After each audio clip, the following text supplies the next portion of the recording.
ऐसी breaking news आप तक पहुंचा रहे हैं जो बहुत सारे लोगों को अभी तक नहीं मालूम कि क्या हो चुका है। अभी ये जो कांग्रेसमैन रिच मैकॉर्मिक साहब जो हैं, और उन्होंने ये पैगाम दिया है कि जनाब आपको इंडियंस को परेशान होने की ज़रूरत नहीं है, पाकिस्तान की कोई लंबे चौड़े कॉन्टैक्ट नहीं है हमारे, ठीक है? पाकिस्तानी कुछ भी नहीं है।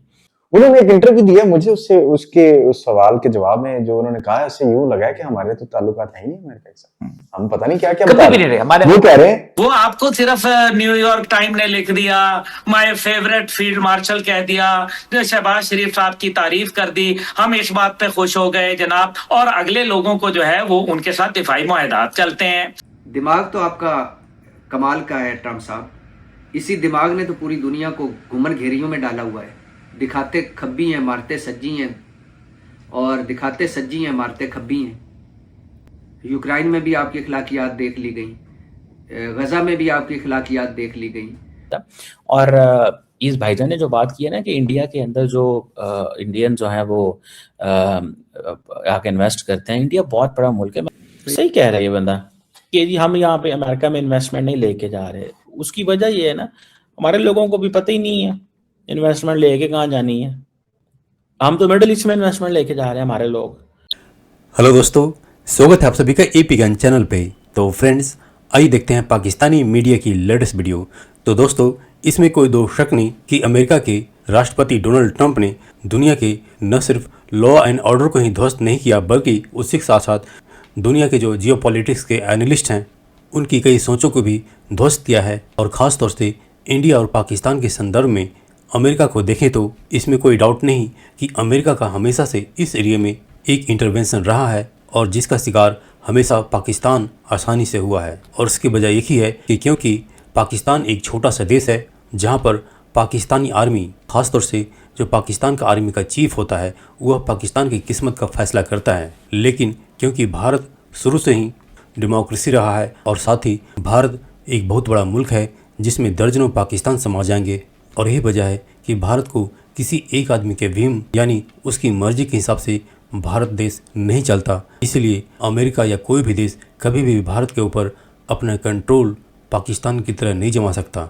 तो दोस्तों, आइए देखते हैं आज की इस पाकिस्तानी मीडिया की इस लेटेस्ट वीडियो को।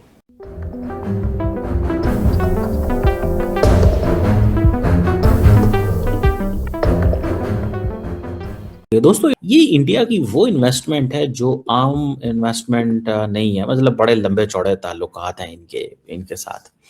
और जो अभी ये जो कांग्रेसमैन रिच मैकॉर्मिक साहब जो हैं, ये CISS पे बोले हैं, and they spoke about Pakistan. ये स्पेसिफिकली पाकिस्तान के बारे में उन्होंने बात की है, और उन्होंने ये पैगाम दिया है कि जनाब आपको इंडियंस को परेशान होने की ज़रूरत नहीं है, पाकिस्तान की कोई लंबे चौड़े कॉन्टैक्ट नहीं है हमारे, ठीक है? पाकिस्तानी कुछ भी नहीं है। अच्छा, ये आई थिंक समोसा कॉकस के भी मेंबर हैं, ठीक है? ये एमी बेहरा साहब है। I have met him by the way 4 years back, so I had the opportunity to have an interaction with mister Emi Behra. ये सुनिएगा क्या कहते हैं, फिर मैं बताता हूँ कि बैकग्राउंड क्या है, इंडिया कर क्या रहा है, और पाकिस्तान कहाँ खड़ा हुआ है। We're not creating a strategic partnership with Pakistan. We don't see American companies making multi-billion-dollar investments in Pakistan. पहली बात तो ये है कि we are not doing strategic investment in Pakistan. So it's not about investment वहाँ पे होती है जहाँ पे opportunity होती है।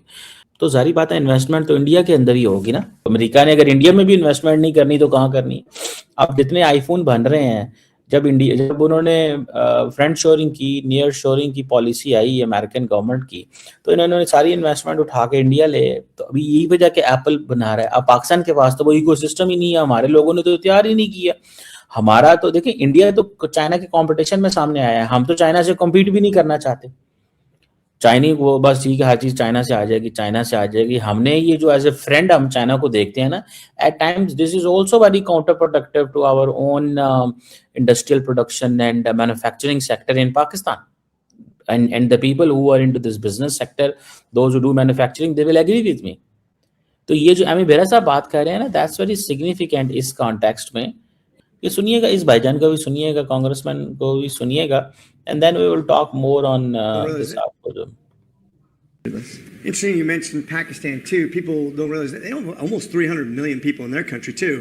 but they don't bring the investment here and vice versa too. So India is not only taking investment, they're also giving investment, and to watch them kind of grow as a nation and actually spread their wings and start to establish themselves as a dominant country in a lot of regions. I think as they develop, you'll see that huge middle class just coming to bear on the world market. सही कह रहा है ये बंदा कि जी हम यहाँ पे अमेरिका में इन्वेस्टमेंट नहीं लेके जा रहे। उसकी वजह ये है ना, हमारे लोगों को भी पता ही नहीं है इन्वेस्टमेंट लेके कहाँ जानी है। हम तो मिडिल ईस्ट में इन्वेस्टमेंट लेके जा रहे हैं।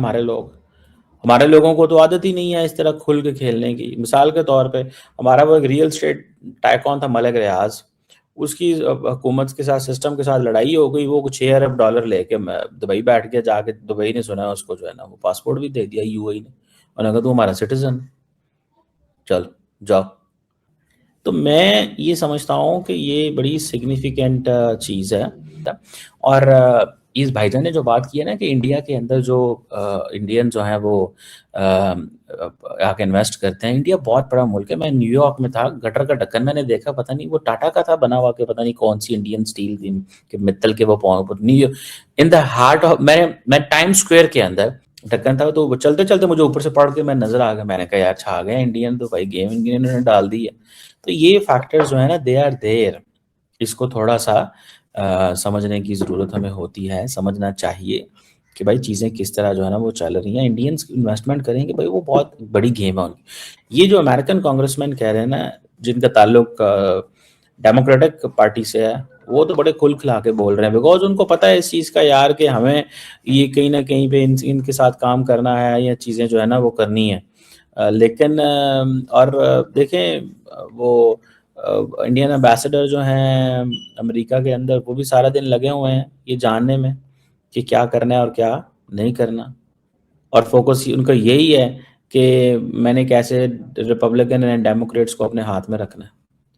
अब वो कह रहे हैं जी, भाईजान कह रहे हैं पाकिस्तान 300 मिलियन का है, बट अभी मैं तो ये समझता हूँ जाती तौर पे दुनिया को पता ही नहीं है पाकिस्तान की मिडिल क्लास कितनी। रात में एक चले बता देता हूँ क्यों जापानीज रेस्टोरेंट जो है वो पाकिस्तान में बड़े पॉपुलर हो रहे हैं।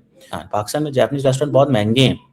उसकी क्या वजह है? इट मीन्स कि upper class, upper middle class and middle class का साइज बहुत बढ़ गया इस मुल्क के अंदर। जो जापानीज फूड है, ठीक है, वो अगर आप खाने जाते हैं आपका बिल बनता है 50,000 रुपये, लाख रुपया, 70,000 रुपये, अगर थोड़े लोग ज्यादा 2 लाख, 1.5-2 लाख भी बंदा। रिसेंटली जो मेरे दोस्त ने खाना किया था वो 2-2.5 लाख रुपया बिल बन गया था वहां पे। दैट इज कुछ $700-800 बिल बना भाई उसका। $700-800 बिल बन गया उसका पाकिस्तान के अंदर। एक दिन का खाना उसने मेरे लिए किया और दोस्तों के लिए उसने किया। तो क्या कहेंगे आप इस पे आप क्या कहेंगे, क्या बात कहेंगे इस पे भाईजान?